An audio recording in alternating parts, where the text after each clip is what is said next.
Welcome to the first vlog of 2012.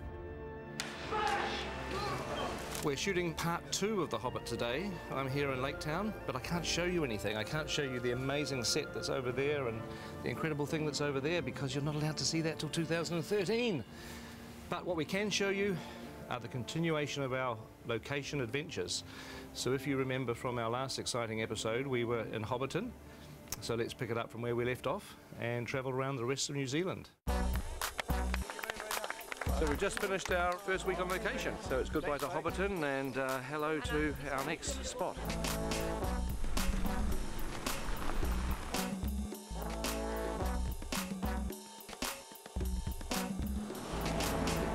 Here is the weather. In Pew Pew today, it has of course been raining. Yeah, welcome to Denise Bluffs, people. We've brought the weather with us, which is great. We don't have the umbrellas in the movie, by the way, just in case you're wondering. No, see, the colours clash. What's kind of weird is you're on the sets in the studio and they look so real, but you come out on location, this almost looks fake because you think this can't exist. It's just weird. It's not real, it's a trick. It's a trick. It's a trick, it's mind games. Done with mirrors. It's a very nice environment. Some nice stuff up in there. Just going to be a bit lumpy getting stuff around and building stuff on rocks and bits and pieces, but be nice. Good location.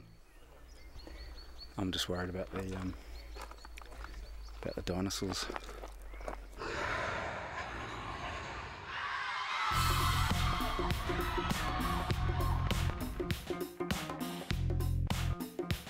So here we are at the Tudor ski field on the flanks of Mount Ruapehu. This is the second oldest national park in the world. Very ancient vegetation, magnificent colours, magnificent textures, but very fragile. And hence we've gone to exceptional lengths to actually make sure the impact on the site is minimised. So it's about scaffolding, it's about elevated boardwalks to keep people off the vegetation. We built the world's biggest ramp, as far as I'm concerned, to get down to the thing. And everybody sort of walked out to the edge this morning and looked at it and sort of, jaws dropped and went, wow, okay. So that's how we get onto set today. So this is my favourite location. It's beautiful. There's a mountain, there's a waterfall, there's a beautiful view across a valley there. It's one of those sort of archetypal Kiwi places that you think, God, New Zealand has such amazing landscapes. It's a bit sad when the groups are going faster than I am and they're carrying everything. Yeah. Andy Serkis jumped in the icy cold stream to chase the fish as Gollum about 12 years ago. Just over there.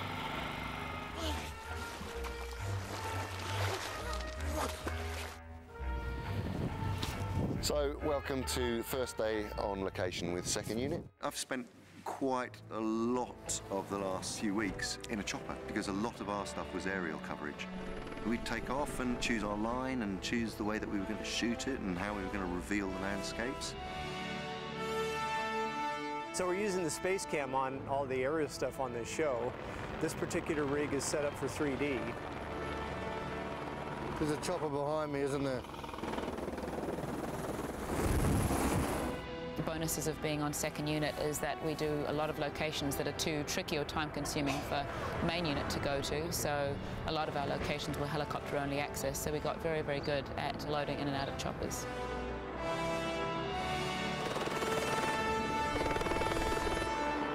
So you've got literally 2 units that are now crisscrossing the country, both the North and South Islands. About halfway through our location shoot, first and second units met up, and it happened to be exactly halfway through the entire shoot, day 127, and we commemorated that with a hoodie, a halfway hoodie.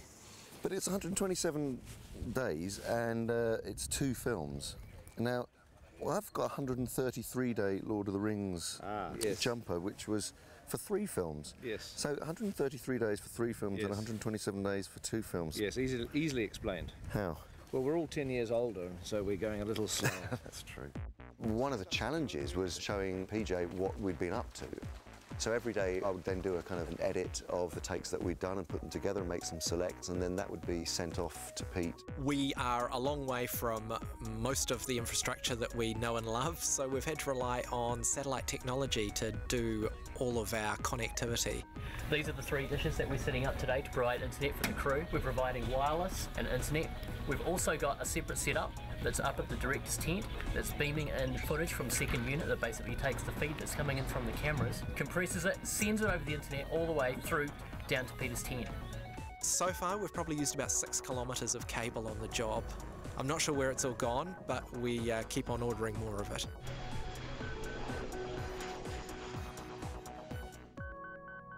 Strathtyre, Central Otago. So this is a location where you can literally shoot 360 degrees every direction. Had some incredible skies, what we'd call close encounters of the third kind skies. And where our skies are a little boring, because we've shot over 3 days, we'll probably replace them with these cool skies. I'd love to do that, get some real mood into it. One of the days of shooting on this location was actually up on the hill at something called the Rock and Pillar Range. If you just look over there, that's pretty much that distant ridge line between those 2 rocks. That's what they call the Rock and Pillars, where we had to have 10 helicopters ferrying crew, cast and equipment up the mountain. This is Adam Brown's first helicopter ride. Oh my God. Are you so excited? I'm well excited. You should be.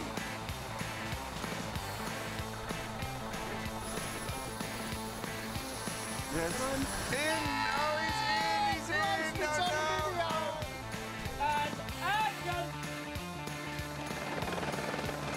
No, no! Amazing! So we're packing up at the end of our location shooting here at Strathtyre and going to Queenstown. Here we are, beautiful Queenstown. We're just at the base of outside the Earnslow Burn, which is the most spectacular shooting location I think we've been to yet. We're shortly going to do a rendition of The Hills Are Alive with the Sound of Music, starting with Mark Gabbardy's over there. So he's getting into his Maria position. There he is.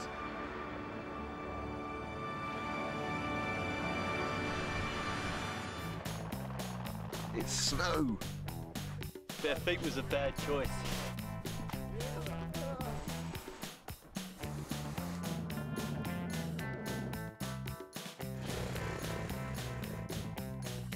And we've been to Paradise before. That's where we shot a few scenes of Fellowship of the Ring, mainly, back in 1999. Lothlorien Forest, Boromir's death. The great thing about this job, you get to see beautiful, beautiful places like this. So you don't have to feel sorry for actors that are leaving home for 7.5 weeks. We're very, very well looked after. The catering on this movie has been sensational. The numbers we were doing on location were between 300 and 400 until we got to Twizel. Then we were doing 570, 580 because we had quite a few extras there as well. We cook 100 at least kilos of meat every day.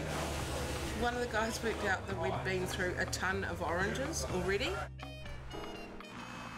It's formal Friday today, so we're dressed in suit. It's one of the only ways to be able to, for the crew to know what day of the week it is. Every morning we crank out about 200, 300 coffees. We're heading off to the hills to look after a crew of about 100 people who've all been choppered in up into the mountains. It being in the mountains, there's snow around, so it's cold. So obviously in formal dress, sometimes it's not practical. So as you can see here, Andrew has gone from a 3-piece to a 4-piece with the addition of a nice cozy puffer jacket. Because you can't always look good, sometimes you have to be sensible.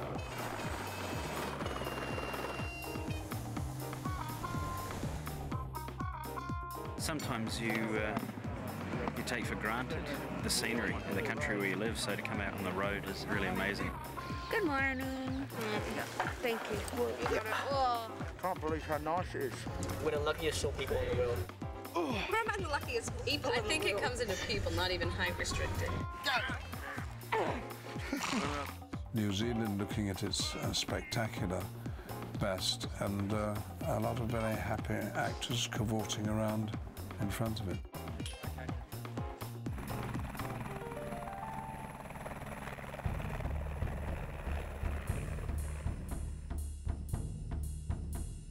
Braemar Station was pretty difficult working conditions for the cast and the crew because the tussock and the ground's very uneven. This is Matagauri, a New Zealand native kind of thorn bush, which is everywhere that you ever want to walk.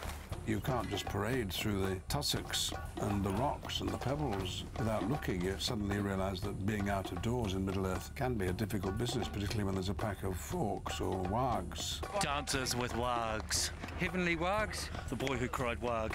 Aliens versus wargs. I was a teenage warg. Enormous amount of running. Scene 88, I think, is actually going to be a third film. It'll be coming out between the first and the second. It's actually, for the most part, it's easier working inside a studio. But of course, you know, the studio doesn't have the incredible vistas, and that's what we were there for. 8 kilometres from Mount Cook, surrounded by the guys behind me. Unbelievable.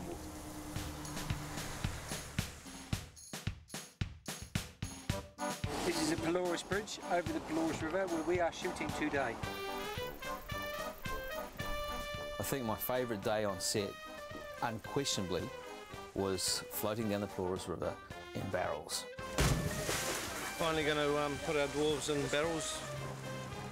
It actually looks like fun. I'd do it myself if I wasn't busy doing other things. Oh my God! Today we're swinging over the river. We've got some dwarves coming down in barrels. Keep going, everybody. That's good. Hooray! Yeah! That was way cool, and if they ever make that a ride at any of the Warner Brothers movie worlds, lifetime pass, please. While we were at Pelorus, our location shooting came to a pretty dramatic end because the police arrived and said they were about to issue a severe weather warning. Okay, we need to shoot, please. It's raining. We need to get going. B-marker. And I've never seen a crew pack up their gear so quickly.